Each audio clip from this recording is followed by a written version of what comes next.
Groups of protists. In the span of several decades, the kingdom Protista has been disassembled because sequence analyses have revealed new genetic, and therefore evolutionary, relationships among these eukaryotes. Moreover, protists that exhibit similar morphological features may have evolved analogous structures because of similar selective pressures rather than because of recent common ancestry. This phenomenon, called convergent evolution, is one reason why protist classification is so challenging. The emerging classification scheme groups the entire domain Eukaryota into 6 supergroups that contain all of the protists as well as animals, plants, and fungi that evolved from a common ancestor. Figure 1. The supergroups are believed to be monophyletic, meaning that all organisms within each supergroup are believed to have evolved from a single common ancestor, and thus all members are most closely related to each other than to organisms outside that group. There is still evidence lacking for the monophyla of some groups. The classification of eukaryotes is still in flux, and the 6 supergroups may be modified or replaced by a more appropriate hierarchy as genetic, morphological, and ecological data accumulate. Keep in mind that the classification scheme presented here is just one of several hypotheses, and the true evolutionary relationships are still to be determined. When learning about protists, it is helpful to focus less on the nomenclature and more on the commonalities and differences that define the groups themselves.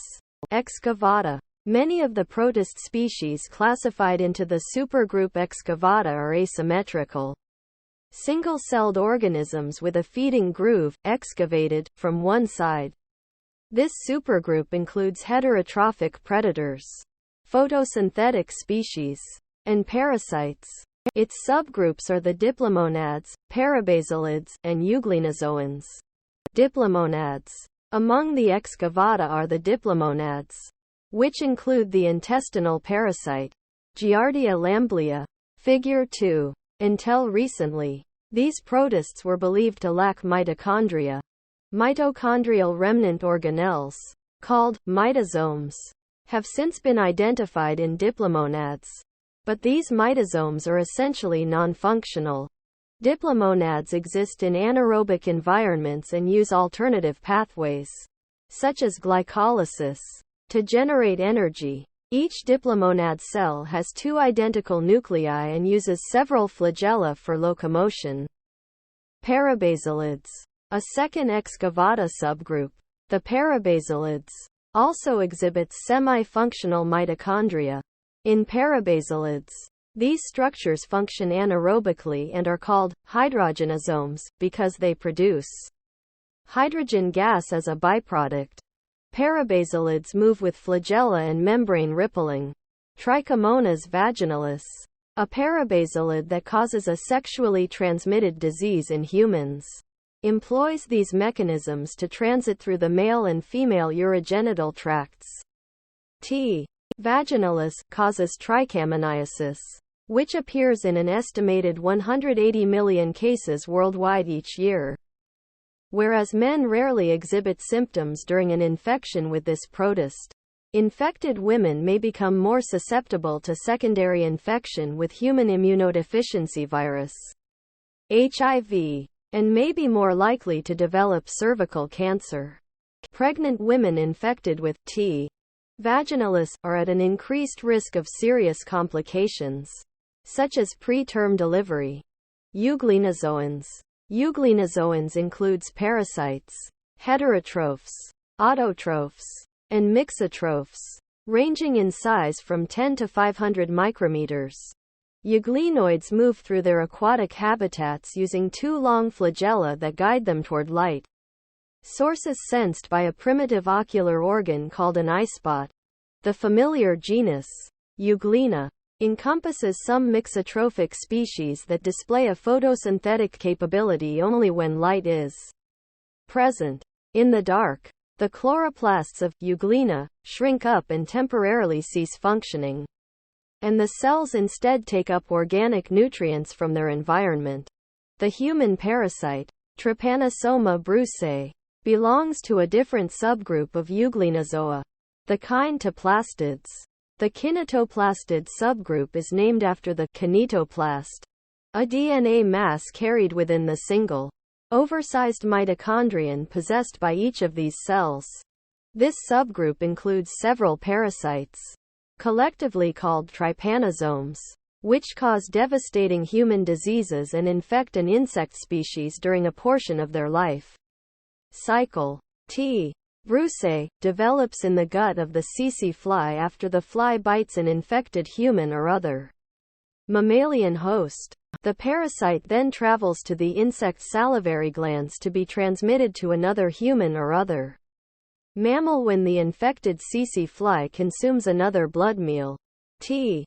brucei is common in Central Africa and is the causative agent of African sleeping sickness, a disease associated with severe chronic fatigue, coma, and can be fatal if left untreated. Chromalveolata. Current evidence suggests that species classified as chromalveolates are derived from a common ancestor that engulfed a photosynthetic red algal cell, which itself had already evolved chloroplasts from an endosymbiotic relationship with a photosynthetic prokaryote.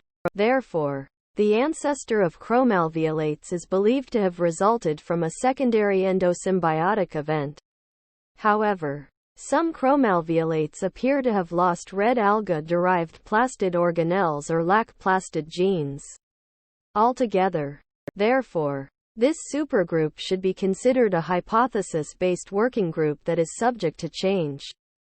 Chromalveolates include very important photosynthetic organisms, such as diatoms, brown algae, and significant disease agents in animals and plants. The chromalveolates can be subdivided into alveolates and Stramenopiles. Alveolates, dinoflagellates, apicomplexians, and ciliates. A large body of data supports that the alveolates are derived from a shared common ancestor. The alveolates are named for the presence of an alveolus, or membrane-enclosed sac, beneath the cell membrane. The exact function of the alveolus is unknown, but it may be involved in osmoregulation. The alveolates are further categorized into some of the better-known protists: the dinoflagellates, the apicomplexians, and the ciliates. Dinoflagellates exhibit extensive morphological diversity and can be photosynthetic, heterotrophic, or mixotrophic. Many dinoflagellates are encased in interlocking plates of cellulose. Two perpendicular flagella fit into the grooves between the cellulose plates, with one flagellum extending longitudinally and a second encircling the dinoflagellate. Figure 4. Together, the flagella contribute to the characteristic spinning motion of dinoflagellates. These protists exist in freshwater and marine habitats, and are a component of plankton, the typically microscopic organisms that drift through the water and serve as a crucial food source for larger aquatic organisms.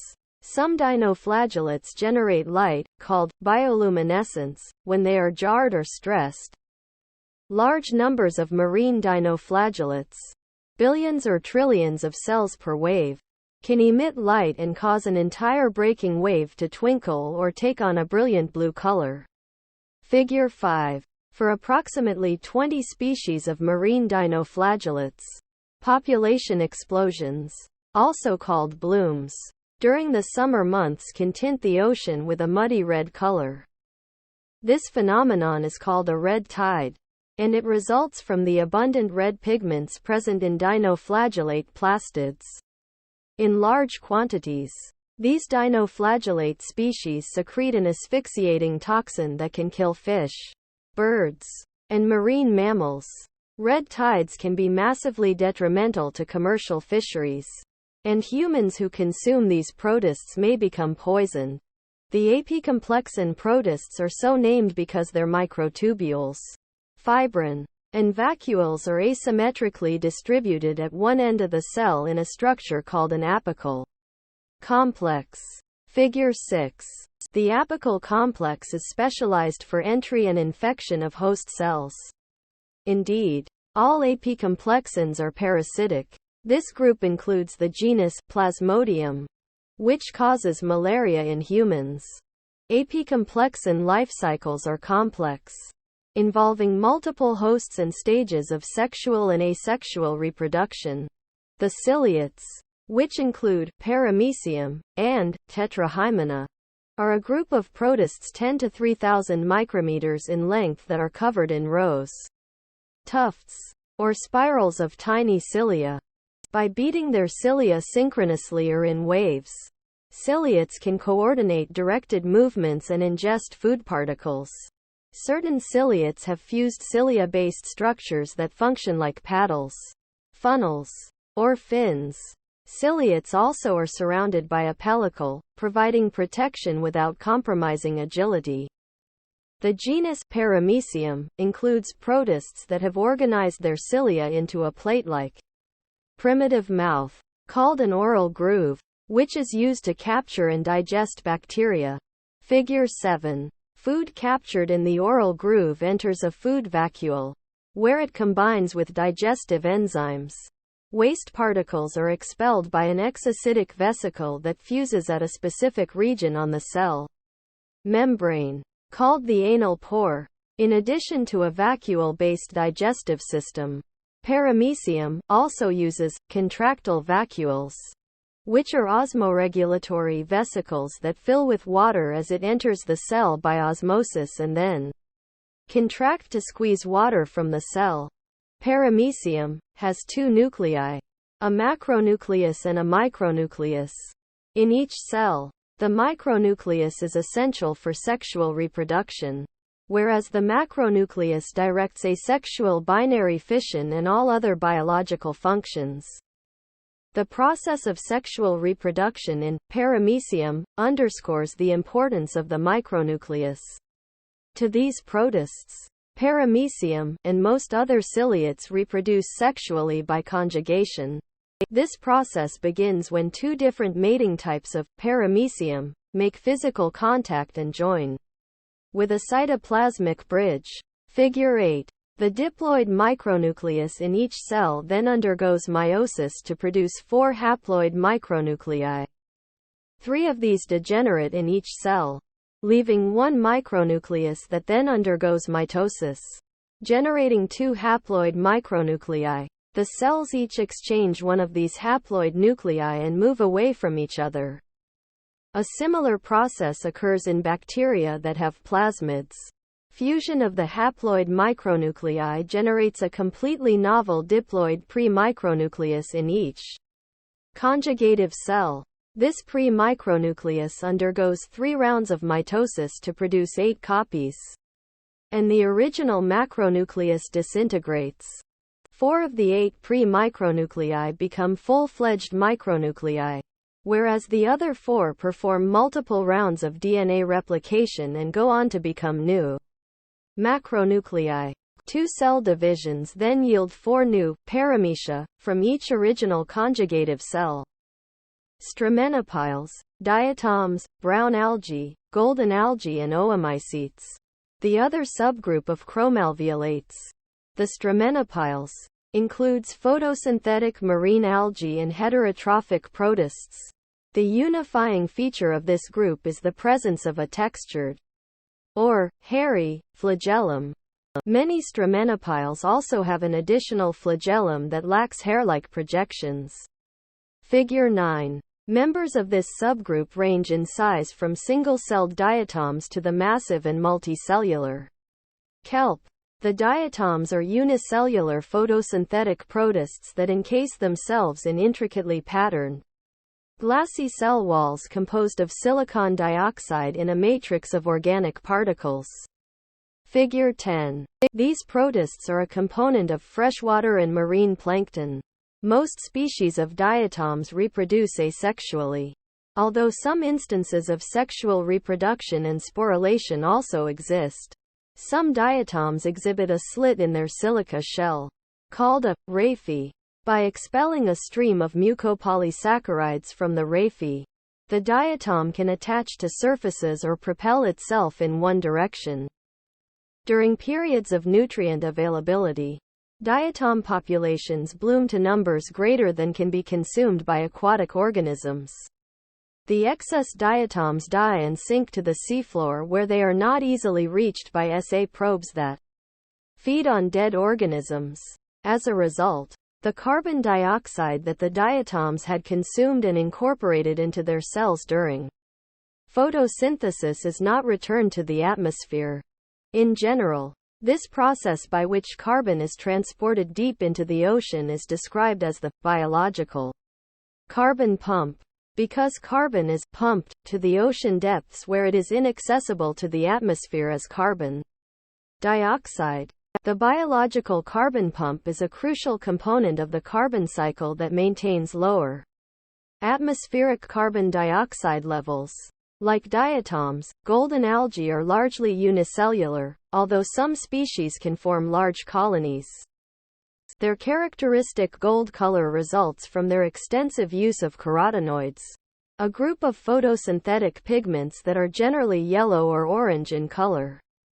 Golden algae are found in both freshwater and marine environments, where they form a major part of the plankton community.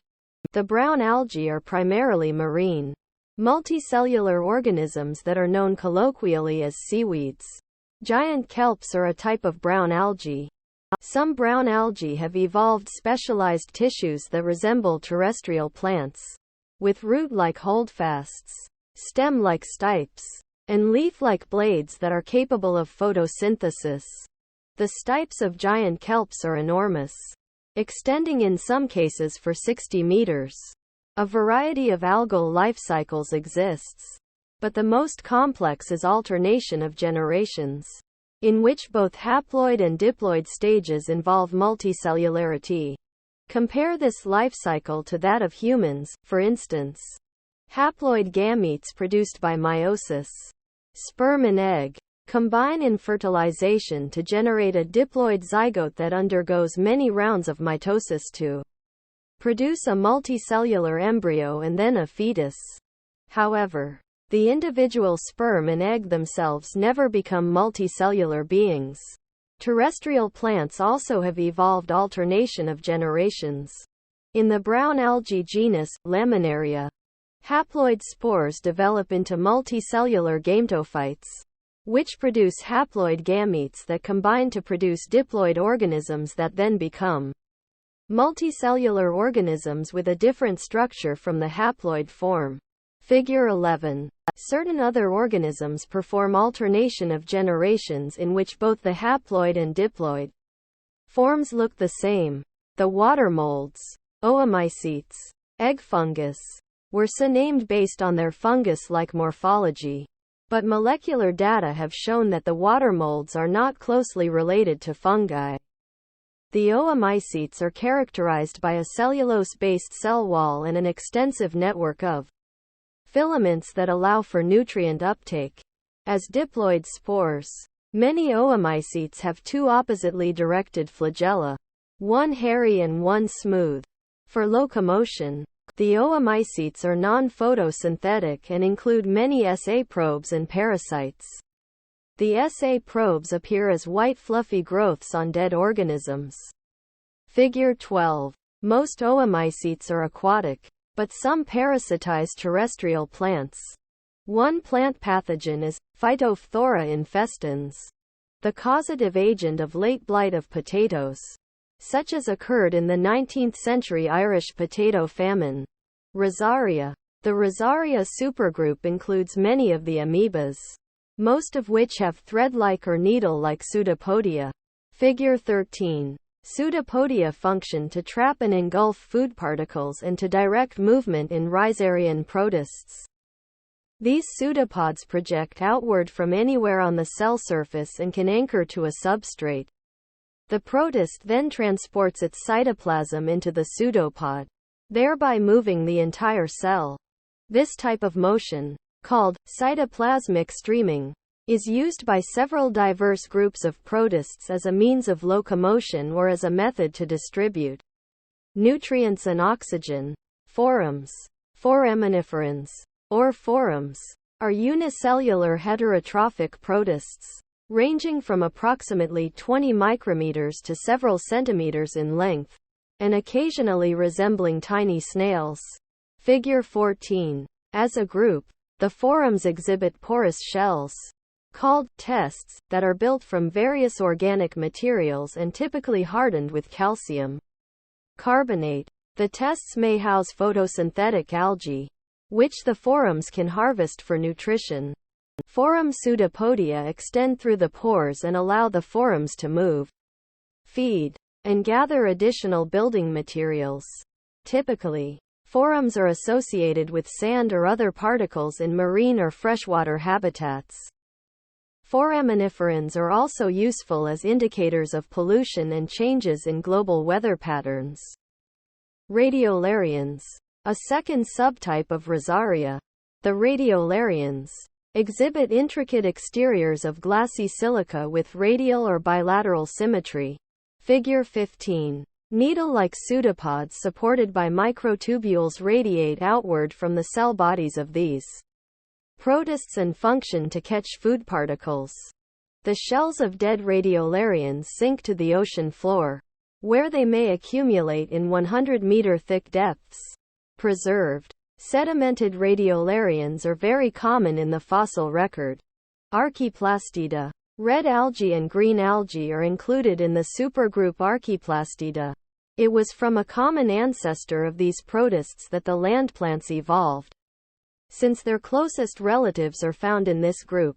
Molecular evidence supports that all Archaeplastida are descendants of an endosymbiotic relationship between a heterotrophic protist and a cyanobacterium. The red and green algae include unicellular, multicellular, and colonial forms. Red algae, or rhodophytes, are primarily multicellular, lack flagella, and range in size from microscopic unicellular protists to large multicellular forms grouped into the informal seaweed category. The red algae life cycle is an alternation of generations. Some species of red algae contain phycoerythrins, photosynthetic accessory pigments that are red in color and outcompete the green tint of chlorophyll, making these species appear as varying shades of red. Other protists classified as red algae lack phycoerythrins and are parasites. Red algae are common in tropical waters where they have been detected at depths of 260 meters. Other red algae exist in terrestrial or freshwater environments. Green algae, chlorophytes and charophytes. The most abundant group of algae is the green algae. The green algae exhibit similar features to the land plants, particularly in terms of chloroplast structure. That this group of protists shared a relatively recent common ancestor with land plants as well. Supported. The green algae are subdivided into the chlorophytes and the charophytes. The charophytes are the closest living relatives to land plants and resemble them in morphology and reproductive strategies. Charophytes are common in wet habitats, and their presence often signals a healthy ecosystem. The chlorophytes exhibit great diversity of form and function. Chlorophytes primarily inhabit freshwater and damp soil, and are a common component of plankton. Chlamydomonas is a simple, unicellular chlorophyte with a pear-shaped morphology and two opposing anterior flagella that guide this protist toward light sensed by its eye spot. More complex chlorophyte species exhibit haploid gametes and spores that resemble chlamydomonas. The chlorophyte, Volvox, is one of only a few examples of a colonial organism, which behaves in some ways like a collection of individual cells, but in other ways like the specialized cells of a multicellular organism. Figure 16. Volvox colonies contain 500 to 60,000 cells, each with two flagella, contained within a hollow, spherical matrix composed of a gelatinous glycoprotein secretion. Individual, Volvox, cells move in a coordinated fashion and are interconnected by cytoplasmic bridges. Only a few of the cells reproduce to create daughter colonies. An example of basic cell specialization in this organism. True multicellular organisms, such as the sea lettuce, ulva, are represented among the chlorophytes. In addition, some chlorophytes exist as large, multinucleate, single cells. Species in the genus Caulerpa exhibit flattened fern-like foliage and can reach lengths of 3 meters. Figure 17. Caulerpa species undergo nuclear division, but their cells do not complete cytokinesis, remaining instead as massive and elaborate single cells. Amoebozoa. The Amoebozoans characteristically exhibit pseudopodia that extend like tubes or flat lobes, rather than the hair-like pseudopodia of Rhizarian amoeba. Figure 18. The Amoebozoa include several groups of unicellular amoeba-like organisms that are free-living or parasites. Slime molds. A subset of the Amoebozoans, the slime molds, has several morphological similarities to fungi that are thought to be the result of convergent evolution. For instance, during times of stress, some slime molds develop into spore-generating fruiting bodies. Much like fungi, the slime molds are categorized on the basis of their life cycles into plasmodial or cellular types. Plasmodial slime molds are composed of large, multinucleate cells and move along surfaces like an amorphous blob of slime during their feeding stage. Figure 19. Food particles are lifted and engulfed into the slime mold as it glides along. Upon maturation, the plasmodium takes on a net-like appearance with the ability to form fruiting bodies, or sporangia. During times of stress, haploid spores are produced by meiosis within the sporangia, and spores can be disseminated through the air or water to potentially land in more favorable environments. If this occurs, the spores germinate to form amoeboid or flagellate haploid cells that can combine with each other and produce a diploid zygotic slime mold to complete the life cycle.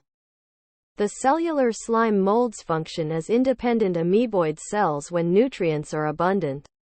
Figure 20. When food is depleted, cellular slime molds pile onto each other into a mass of cells that behaves as a single unit, called a slug. Some cells in the slug contribute to a 2 to 3 mm stalk, drying up and dying in the process. Cells atop the stalk form an asexual fruiting body that contains haploid spores. As with plasmodial slime molds, the spores are disseminated and can germinate if they land in a moist environment. One representative genus of the cellular slime molds is Dictyostelium, which commonly exists in the damp soil of forests. Opisthokonta. The Opisthokonts include the animal-like choanoflagellates, which are believed to resemble the common ancestor of sponges and, in fact, all animals. Choanoflagellates include unicellular and colonial forms, and number about 244 described species. These organisms exhibit a single, apical flagellum that is surrounded by a contractile collar composed of microvilli. The collar uses a similar mechanism to sponges to filter out bacteria for ingestion by the protist. The morphology of choanoflagellates was recognized early on as resembling the collar cells of sponges, and suggesting a possible relationship to animals. The Mesomycetozoa form a small group of parasites, primarily of fish, and at least one form that can parasitize humans. Their life cycles are poorly understood. These organisms are of special interest because they appear to be so closely related to animals. In the past, they were grouped with fungi and other protists based on their morphology. Section summary. The process of classifying protists into meaningful groups is ongoing, but genetic data in the past 20 years have clarified many relationships that were previously unclear or mistaken. The majority view at present is to order all eukaryotes into 6 supergroups: Excavata, Chromalveolata, Rhizaria, Archaeplastida, Amoebozoa, and Opisthokonta. The goal of this classification scheme is to create clusters of species that all are derived from a common ancestor. At present, the monophyly of some of the supergroups are better supported by genetic data than others. Although tremendous variation exists within the supergroups, commonalities at the morphological, physiological, and ecological levels can be identified. Thank you for watching BookTube channel. Make sure to smash the like and subscribe buttons to receive notifications about new contents.